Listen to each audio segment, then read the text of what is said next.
VOA News. The White House said Wednesday that President Trump and Russian leader Vladimir Putin will not hold a second summit until next year. National Security Advisor John Bolton said Trump wants to wait until after the special counsel Robert Mueller finishes his investigation into the Russian interference in the 2016 U.S. presidential election. Meantime, a new Quinnipiac University poll said Americans believe by a 51 to 35% margin that the Russian government has compromising information about President Trump. The Islamic State terrorist group has claimed responsibility for a series of suicide bombings and other attacks Wednesday in southern Syria, killing at least 204 people. Multiple bombers blew themselves up near a market and a busy square in the city of Sweida.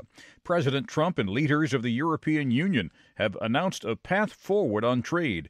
Associated Press correspondent Ed Donahue reports. The president says he and European Commission President Jean-Claude Juncker will work towards zero tariffs, zero non-tariff barriers, and zero subsidies. There is also the issue that set off trade tensions between the U.S. and the EU. We also will resolve the steel and aluminum tariff issues, and we will resolve retaliatory tariffs. Juncker pointed out soybean farmers in the U.S. have been hit hard by these tariffs. The European Union can import more soybeans from the U.S. and it will be done. The two also agreed to work together to reform the World Trade Organization. Ed Donahue, Washington.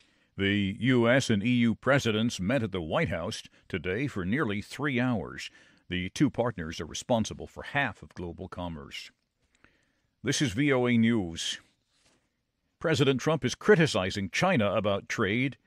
Associated Press correspondent Sagar Magani reports. The president's accusing China of specifically targeting American farmers with tariffs because it knows he loves them. He tweets Beijing is being vicious in what will be a failed attempt, and the U.S. was being nice until now.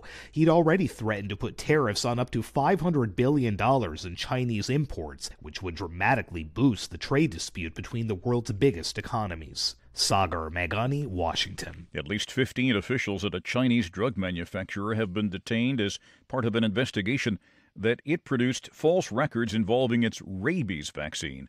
The same company was forced to stop production of a vaccine for diphtheria, tetanus, and pertussis last year after regulators found the vaccine to be defective. Greece has begun a 3-day period of mourning as crews continued checking cars and homes burned in fast-moving fires that have killed at least 74 people. The worst fire spread near the port of Rafina near Athens, sending many people to beaches and into the water.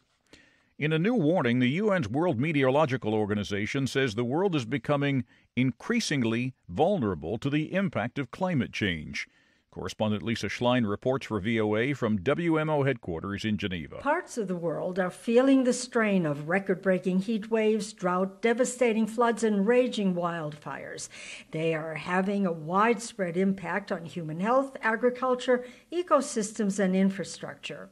The World Meteorological Organization reports climate change is influencing this trend in varying degrees. The chief of the WMO's World Weather Research Program, Paulo Ruti, says there's no discernible global pattern of climate change, but its impact is increasingly visible in certain areas, such as the Arctic. Lisa Schlein for VOA News, Geneva. El Salvador has declared a state of emergency after severe drought destroyed the crops of thousands of farmers. In Laos, at least 24 people are now reported dead after a dam failed.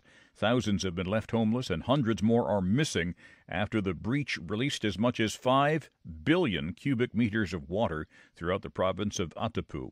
In the Central African Republic, motorcycle taxis have been banned from the center of the capital city in an effort to reduce the high rate of road accidents. And in Mali, a surge of violence between rival factions in the north and center of the country threatens the presidential election, now scheduled for Sunday. You can find more on these and other late-breaking and developing stories from around the world, around the clock, at voanews.com and on the VOA News mobile app. I'm Christopher Cruz. VOA News.